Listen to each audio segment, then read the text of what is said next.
So the biggest mistake that people make when their loved ones coming out of a discharge from a hospital is thinking that they're going to go right back to exactly the way they were before they were admitted. And in most times, that's not true at all. So most times hospitals will release your loved one really quickly, and they'll also do it at a time where maybe you think they're not quite ready to take care of themselves at home. So it's really important to think about that. And many times a discharge will be just sprung on you as the loved ones and saying, we're going to release your loved one today, and here you go, and pick them up. And so that could be an incredibly difficult thing. I'm Elena Dillon with Home Helpers Home Care in Cleveland and Chattanooga, Tennessee. And today we're going to talk about how to have a safe discharge from hospital. So before we get into all of the details about how you could make a discharge safer, I'm going to tell you a little story about one of my clients. And I went to see him in the hospital because the hospital actually called me and said, hey, your client's here, and we'd been wondering about that because he wasn't at home. And she said, can you come down here? He needs some more care. And so I came down and I was talking to him and I said, hey, the discharge nurse here thinks that you need more care. And he said, absolutely not, I don't. And he said, I could walk from this bed all the way over to that bathroom, no problem. I could walk out in that hallway and down the hall and out of this hospital if I wanted to. And I said, oh, okay.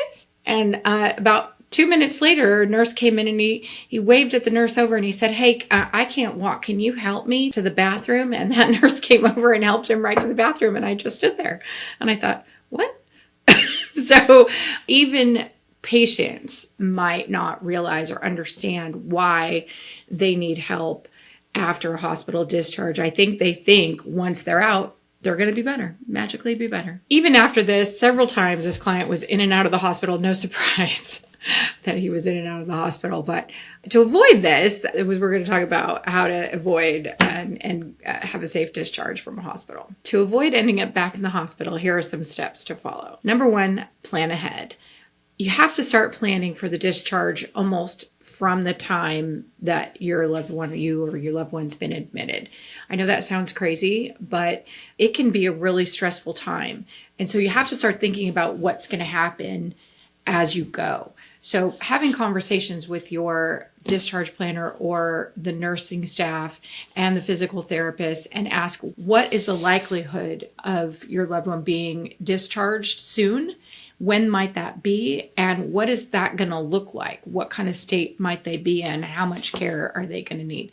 That's the really important thing. How much care at home? Are they going to be able to be at home alone if they live alone? Or how much care will they actually need? Will they be able to get up and walk? Will they be able to go to the bathroom on their own? Are they going to be a fall risk? So all those questions are really important questions to ask. If they are going to need care, and you know it for a fact that they're not going to be able to handle their lives on their own or walking, not going to be able to go to the bathroom on their own, it's really important that you start talking to in-home care agencies. If you're not going to have help in the home from family members, then start calling agencies, call a bunch of agencies. If you don't, you can call us, you can call any number of agencies, but you should be asking a lot of questions. You can refer to the video on this channel, questions to ask a home care agency, and that'll give you some good questions to ask. Number two, determine your care plan. So what resources do you need? What do you already have? Are you going to have family and friends help, or are you going to need to hire an agency? Do you have equipment in the home that you might need to get? What care options might be best? Sometimes the best option is for them to be released into a rehab, and sometimes you have to push for that. Other times they'll be happier and do better if they get to come home. So those are all things that you have to determine ahead of time.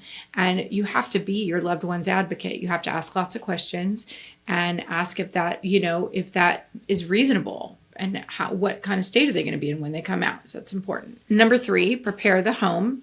So what kind of equipment might you need? This is really important to start talking to your staff, the nursing staff early, and even the PT people early, because you might have to order something and it might take a little bit to get. So you can refer to the fall prevention video on this channel. And I know I talked a lot about equipment and what's out there. So maybe watch that. So that's really important to start thinking about ahead of time. And I would ask your nursing staff, do you need a hospital bed?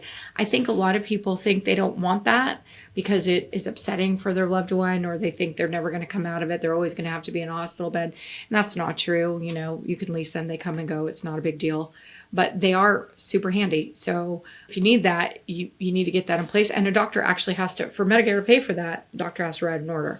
So you have to ask for that. You have to ask for a lot of things. So it's important to start having these conversations right away. So I have lots of clients who love to sleep in their recliners because they're raised up and they feel more comfortable. And while that's a great option, those recliners are comfortable. A lot of times after surgery and stuff, they need to be elevated.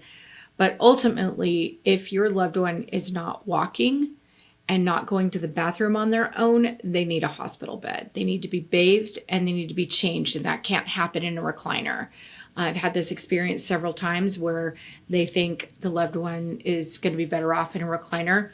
And like I said, if they're not using their walker and going to the bathroom on their own, it's a hospital bed is something you absolutely have to have. Also, perform a safety inspection on your loved one's home. If you haven't been in there in a while, if they had a fall and that's the reason they're in the hospital, or you're not exactly sure, you haven't been in the house in a while, really important to walk through and just make sure everything is cleared out and safe and there aren't things in the way and things haven't changed since the last time you were in there.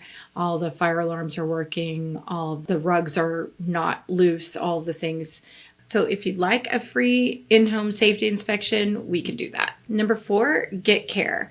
After you've made all those phone calls and asked all those questions, and even if your loved one gets released in an absolute last minute, you weren't ready, you can call us. We have a lead caregiver program that we are able to start emergency care right away. So we know how important that is and how stressful it can be.